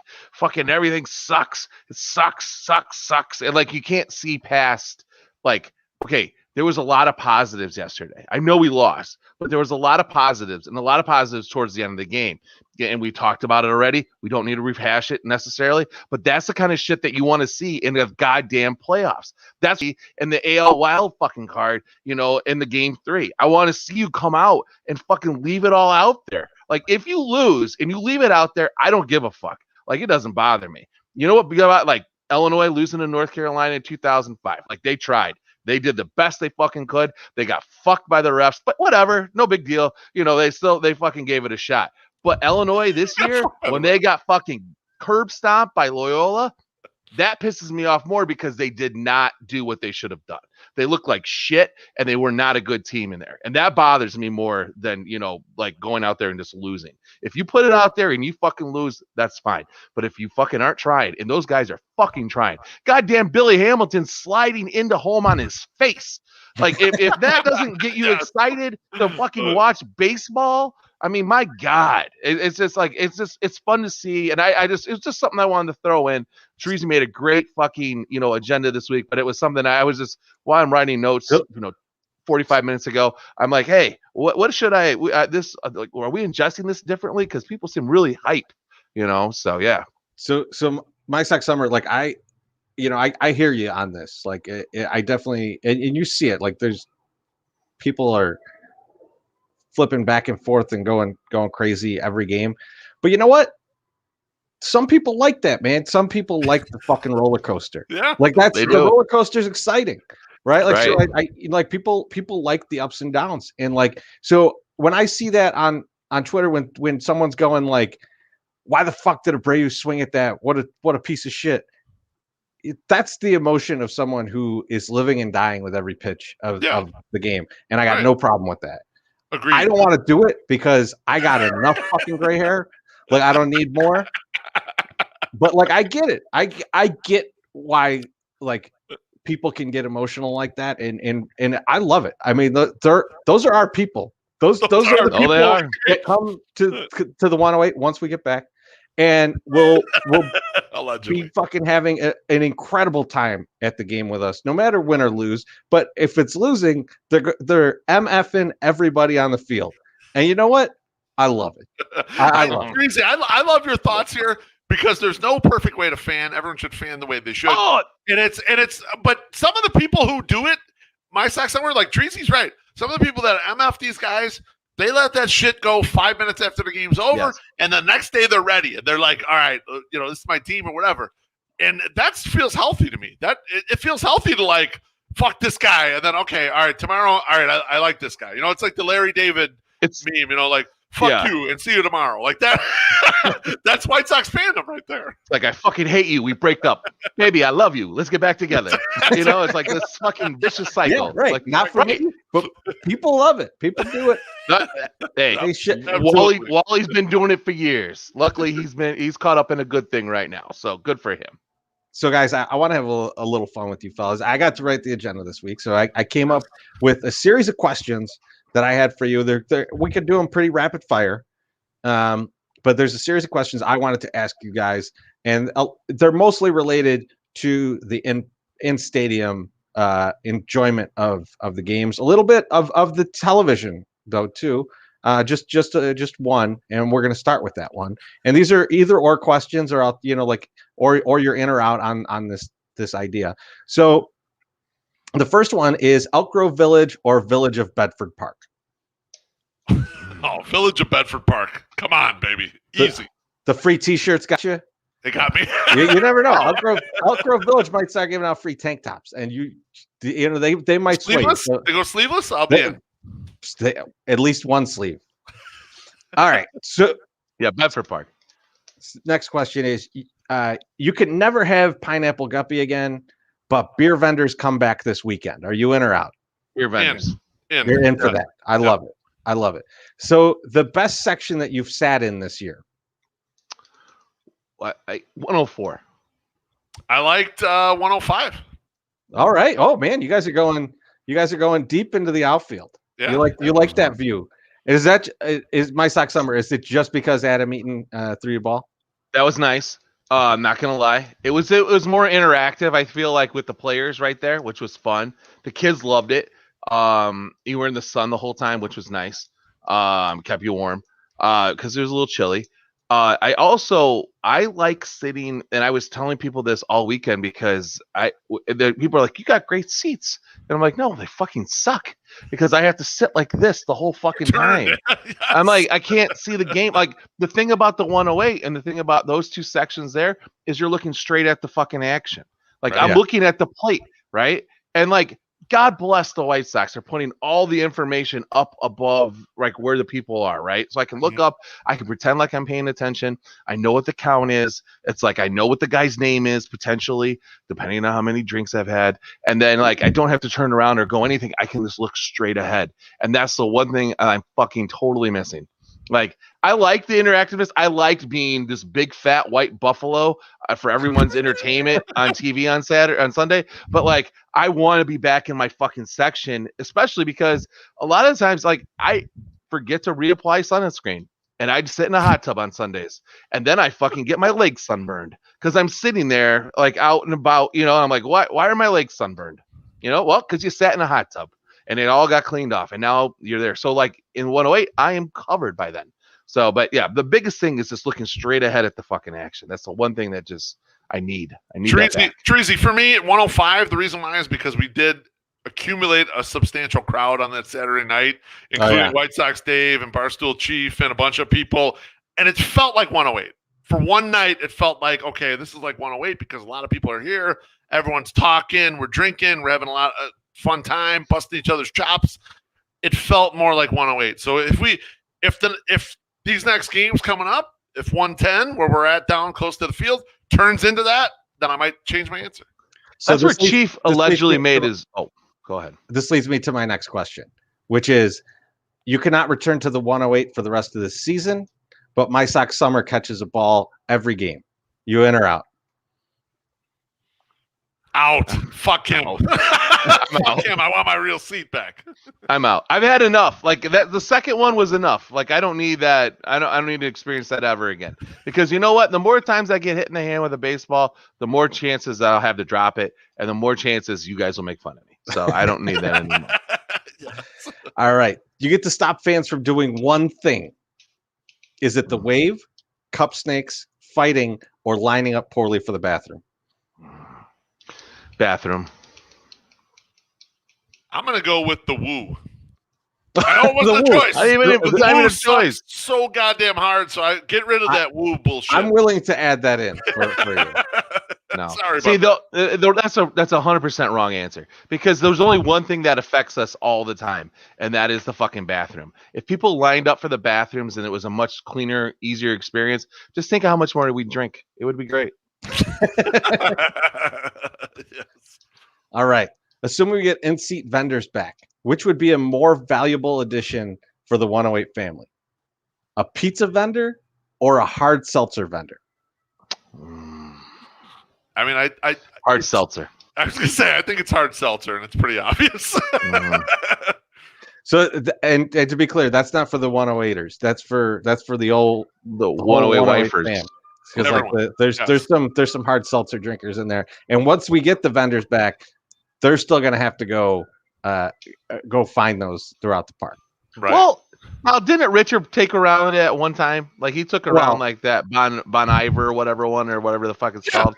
Sure. Yeah. But I mean, we could also occasionally we can get Brian to bring over a few for us. You know, we'll figure it out for us. Yeah. Don't spread that though. All right. So we return to the 108. What does BeefLoaf do first?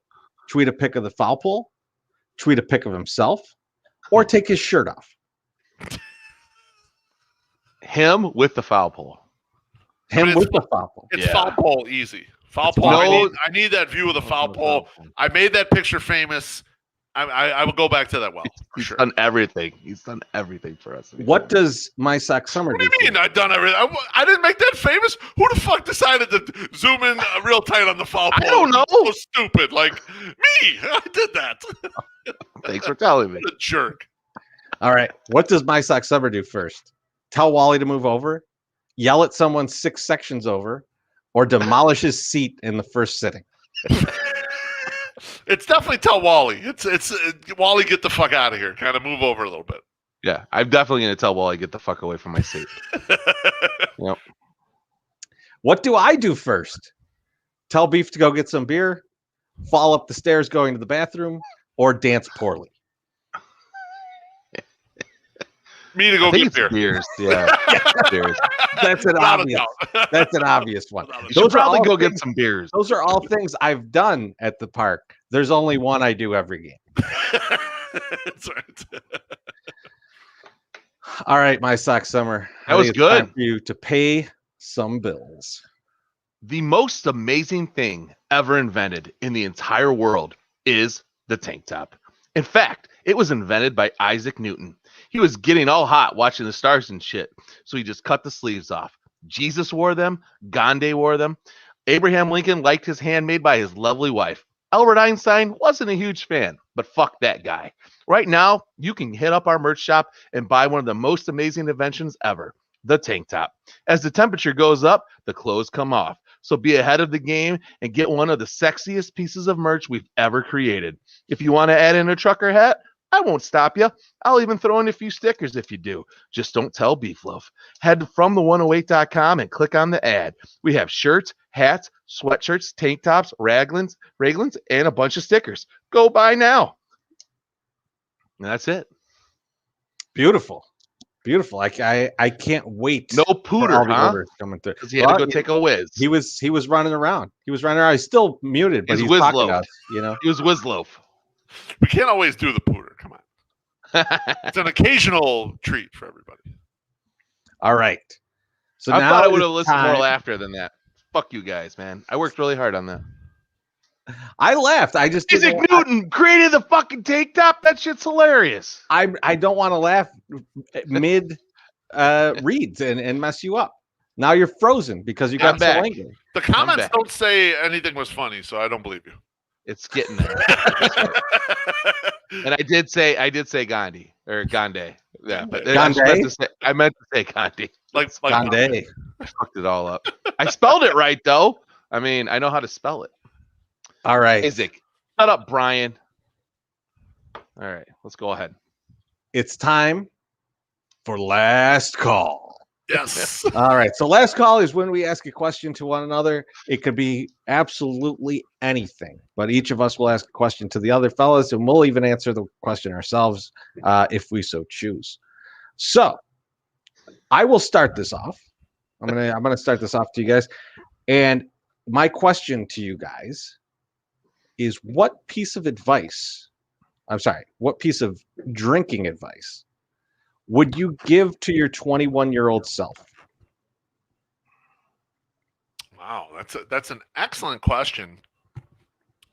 So it could be anything, because it's easy to go like puke less, you know, like or you know, or don't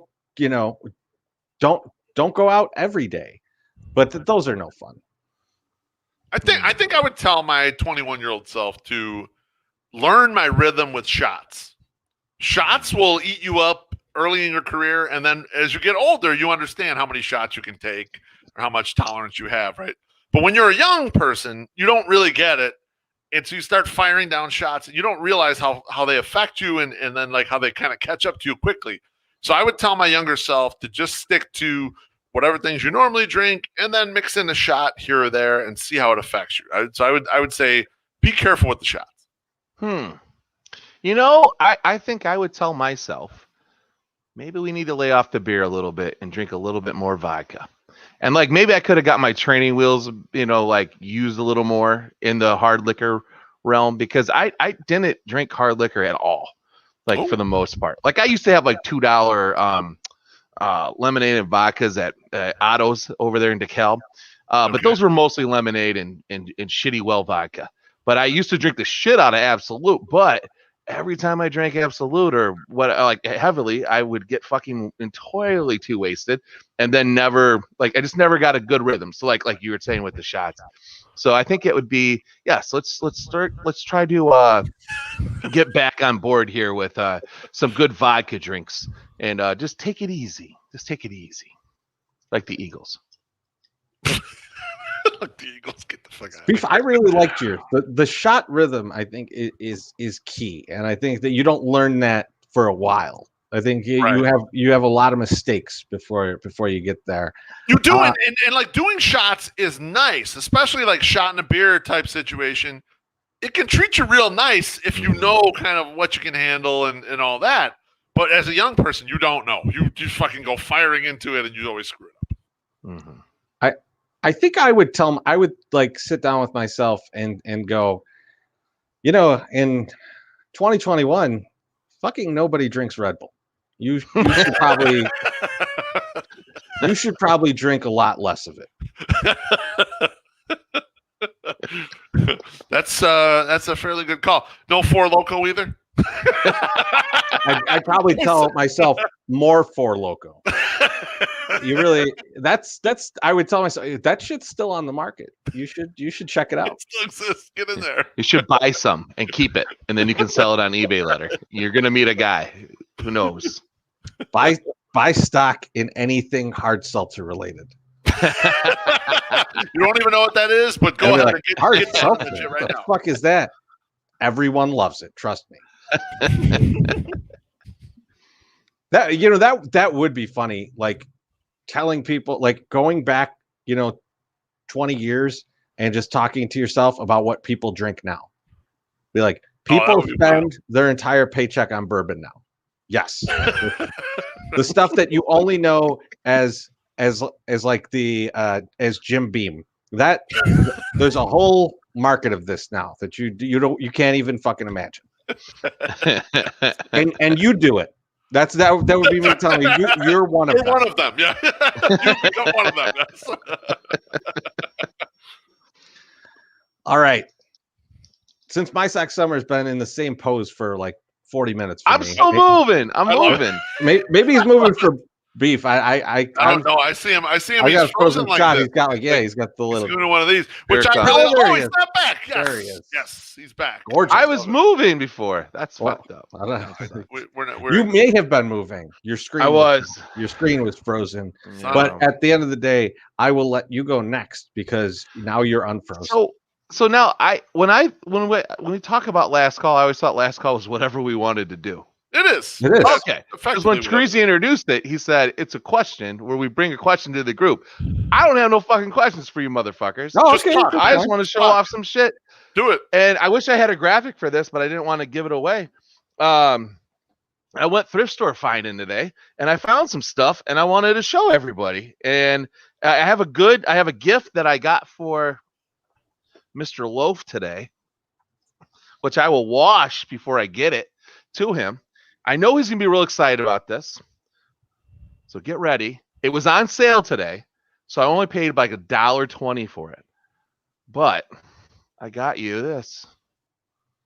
How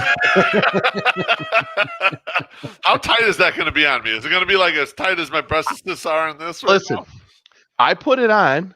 Yeah. And it was a little tight. I think you can do it. Now it's gonna go on my skin. What the fuck? Well, shit. I mean, I'm gonna wash it before I give it to you. But it's got the Rolling Rock on the sleeves, and it also has a name on the back, and the name is T-Rock. Oh yeah, baby. You are gonna fucking wear this sometime. I'm T-Rock. I don't know when. Crazy. Am I T-Rock? Is this how it's working? I feel like I've called you T-Rock many a time. I can't believe you found a jersey of the nickname I gave to my brother. You think he got it silk screened afterwards, right? He got it silk screened today. There is a T in your real name, but it's kind of in the middle. Yeah. That trick. Yeah. Yep. So I see geese all the time, right? Kids geese. You know what a gi is? It's like what the karate. Mixed martial artists wear, like the little outfit, right? Yep. I see them all the time. I never buy them. This one popped up today, and I saw the patch immediately, and it's a Bruce Lee martial arts school. I've never seen that before. Has the Korea patches on one side and the USA patch on the other side. And then I checked the label. The label's some country or some whatever, whoever makes it, but it was made in the USA. And anytime you see made in the USA on any tag at a thrift store, you buy that shit because it is fucking vintage and like it's very rare and people want it. So I looked up geese. Geese go for about $25. I don't know what this is gonna bring, but it's gonna bring something. But my God, Bruce Lee, right? That's some major shit. So it came with pants and everything. Not my size, but why is that major shit? What? It's not Bruce Lee. It's not the Bruce Lee's or anything like that. But it's Bruce Lee. I couldn't find it. I look it up, right? I go to look it up on eBay. I don't see any of that shit. Like I don't see Bruce Lee anything. So it's either really rare and worth something or it's not. But it was only $2.50. So we'll see. Yeah, Brian. Chris Penn did coke in that that gi. That's why it's so valuable. There's still a little baggy in the. Now we're getting into bro season, right? Bros are going out to the park, going out to going to Wrigley, going to Lollapalooza. They might be having some festivals back and shit. What do bros need mostly? Fucking giveaway, like old jerseys and shit, right? I didn't see many of those today, but they also love a good ironic trucker cap. Bam! USA 88 trucker cap, baby.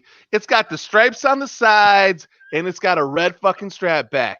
Dude, somebody's going to be fucking, getting next to some lady during a fucking Run the Jewels set at Riot Fest with this motherfucker. And he's going to be like, baby, just come on over. Just come on over. And it's going to happen. And it's probably going to happen because he has this fucking hat on. So that was a nice, good pickup. I like this hat. It's a little bent on the bill. Hipsters don't give a fuck. They'll be fine. Now, I broke a rule today that I don't normally break. Usually, I don't buy stuffed animals. I was looking through the aisle. Everything out, well, it was an orange price tag, was half off. This bad boy was 90 cents. And it's a Hard Rock Cafe Paris little, plush. People collect this shit. I don't. I think it's stupid, but I like to make money off people that collect shit. Now, if you go online and you look up any other Hard Rock Cafe teddy bear, they're like $3. They're not worth a lot of money. The Paris one though, last one sold for $15. So from 90 cents to 50 cents, I mean, 90 cents to $25. That's a pretty good pickup right there. So this little guy. Now, this thing is fucking badass. I'm walking down the aisle. I see this little poncho. I'm like, oh, that's cool. What does it say on the front? It says Planters Fresh Roast Peanuts. Okay? What the hell? Now, I got home. I didn't even know this existed. You open it up. There's a little thing right here. Okay? A little pocket. You know what you can do with this motherfucker? Watch this shit. Man, hipsters beware, because I know you're going to buy this. Because this is badass. You put it all in here. You can fucking zip it up. Or not zip it. It's Velcro. Put the Velcro in there. The Velcro. You got a little, it looks like a peanut bag, but you know what's in there? Your goddamn poncho. And you can put that, you know what? You can put this in there instead of a cucumber. And no one will know the wiser. Plus, if it starts raining, you'll stay dry. Beef. This is, you know what this is? You know what this is right now? I have no idea how you had that lined up, but I love it. Here is the best score of the day. Now, I don't normally buy things, and when you see this, you guys are going to be like, My Sock Summer, you might have lost your mind. But I have a very good reason for what I did. I'm walking in the back and where they have all the toys and then all the oblong, really huge shit, right? I see this big bag just sitting on the ground, and I'll pick it up here. I'll show you. It's a fucking garbage bag. It's absolutely a garbage bag. He's really like he might throw on his back trying to pick this up. I see this big long bag, right? Yeah. And it says on it, there's a human corpse. It's big. It says Decline on it, right? This is long, dude. This is like 8 foot, 9 foot long. I'm like, that's crazy. I wonder what's in there. So I fucking open it up. Motherfucking snowboard up in that bitch. And I'm like, this is crazy. And it's not like a plastic shit snowboard. It's like, I don't know, maybe it's a shit brand, but I looked it up. It didn't seem to be an LTD snowboard. Now, what's on the back? Holy shit, it's a skull. That's badass, right? So I'm like, fuck. It's got all the bindings on it and everything, all this shit that's there, right? I'm like, man. And like they look professional, they look good. You know, there was a pair of goggles in there, and I'm like, man, that's all right. What's the damage on this thing? 40, 50 bucks? I look at the fucking price. What do you think this cost? With the bag. Whatever it was, too much. $16.20. So I'm like, my sock summer. You can make $16 selling the goddamn bag, more than likely, and then you can give this to like one of your nephews, and he could go break his neck on a hill or something. But I was like, I could strip it and probably sell the parts for that. So I was like, fuck it, I'll take it. So I go up to the counter, and we're checking out, and I show her where the thing is, price tag is. She goes, oh, it's over a certain amount of money. You get $3 off. I paid $14 for this shit. I was like, yes. Now, can I sell this for $50? Probably. So I might, but I might have to store it till summer. So we'll see what happens. But yes, I don't know what the fuck that is. But anyway, that was my thrift store haul today. I got a couple more things, but I'm not going to show them because they're not as much fun. I got a starting lineup figure that Eddie George. Most of these things ain't worth shit. Starting lineup figures, just so you know. This one happens to be worth $25 for some reason. I went through about 15 of them, and I was like, these all suck. This sucks. This sucks. This sucks. Oh, $25. Okay.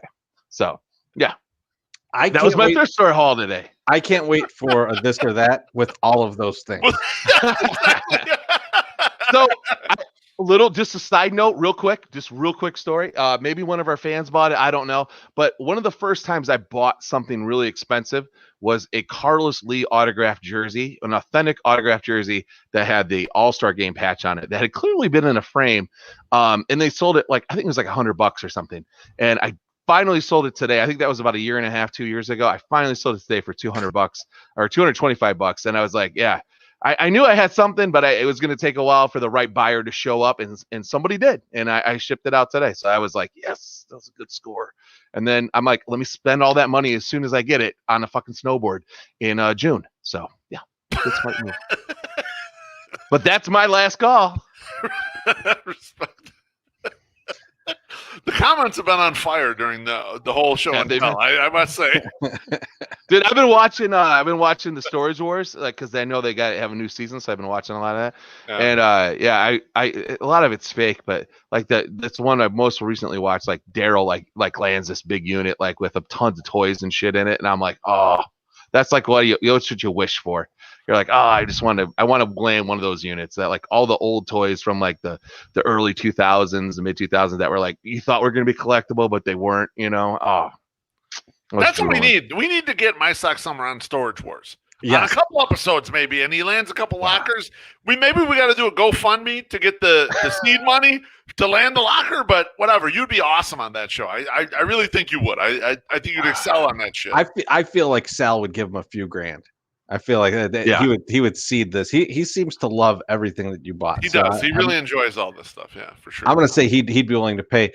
BeefLoaf, give us your. It's hard for me to go after that. I'm sorry. He just came all over us, but I will try. I'll give it a shot right here. So for my last call, I want to talk about useless skills.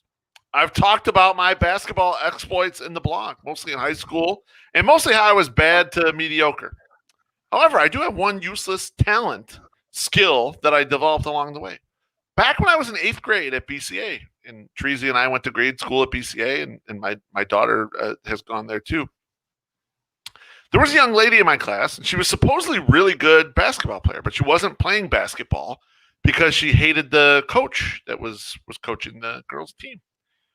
Chorizy knows what I'm talking about, but I'm not going to mention who it is.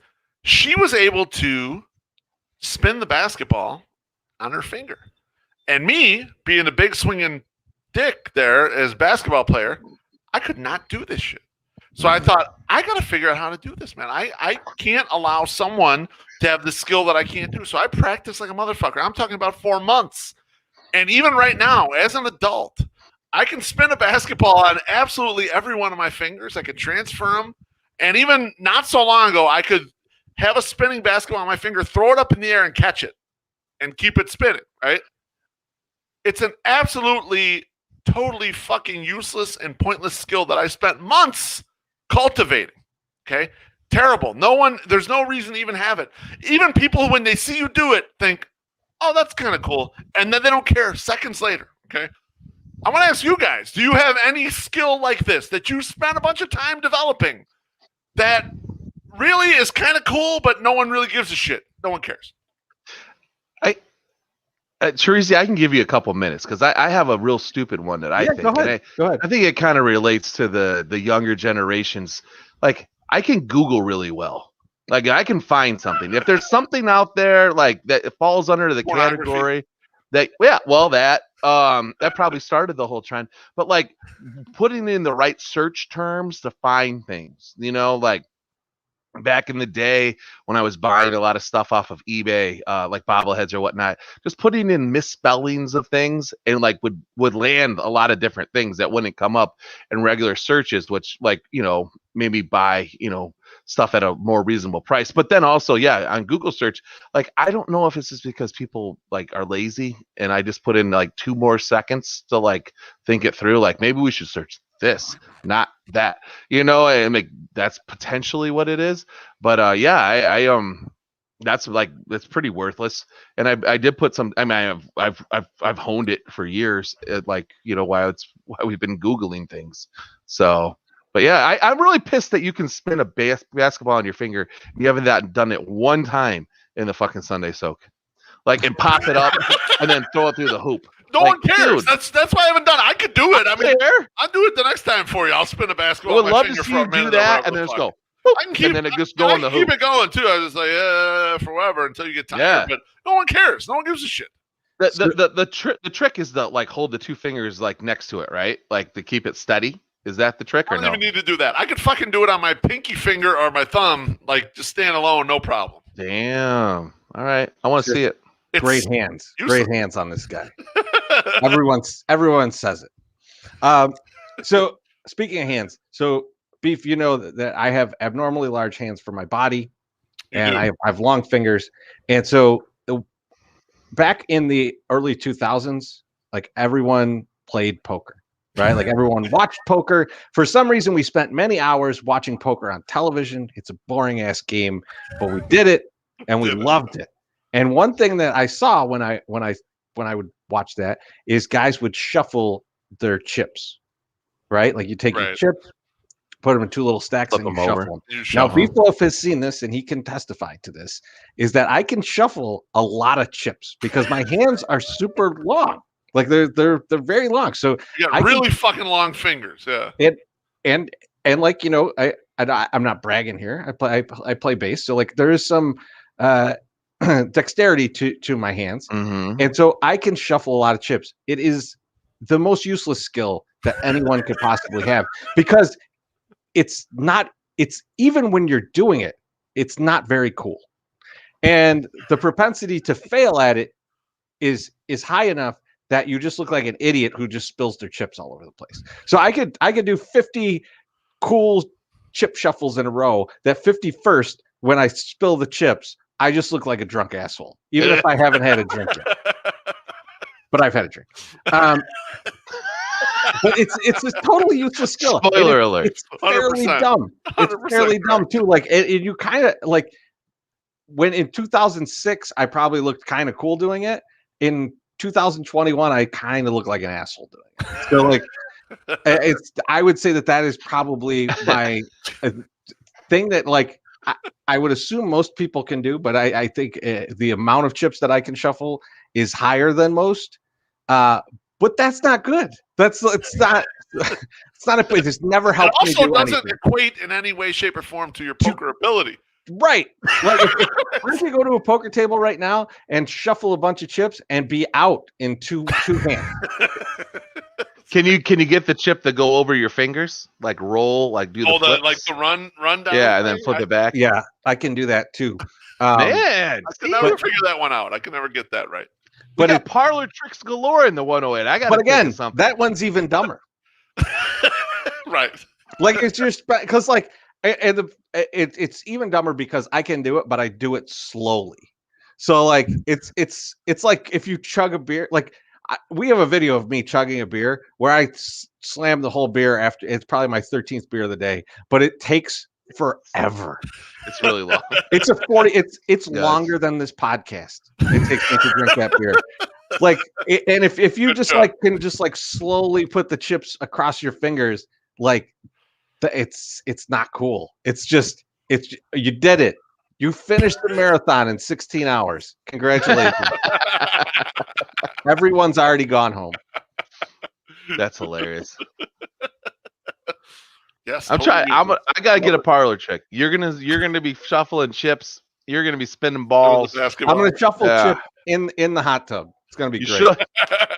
I can't shuffle a deck of cards, so I mean, really, it's we're gonna teach. Oh, we're gonna get a video and do it teach well. MSS how to shuffle. Yes, I we have try. to. Like I do it, but I don't think it's done very well.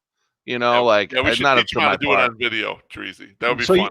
Can you do the shuffle, but you can't do like the, like the the kickback? Yeah. No, I can't do that at all. I can go and then I just shove them together with my hands. Okay. Yep. We'll teach you. We'll teach you And on video. We'll teach you on video. Yeah, on video. You guys are chatting me. It'll be fun. It'll be fun. Yeah. All Yeah, right. it'll be real fun. Especially for the viewers. All right, guys. That's it. That's it. This has been too much fun for me. I hope the whiskey didn't get either one of you guys. It doesn't seem to have gotten me yet. But we'll report back if it gets one of them. Thanks, everyone. Enjoyed talking to everybody today. The comments were on fire as usual. Yes. Thank you very much. Go to our site and follow us on YouTube. Follow us on Twitter. Follow us on Instagram. And then also go buy everything that My Sock Summer was showing us a moment ago. We'll send you his eBay link. I hope that the Home Shopping Network portion of the show was entertaining. And we will talk to you guys very soon. Thanks. Hook me up on shipping, Jack. Come on. Peace.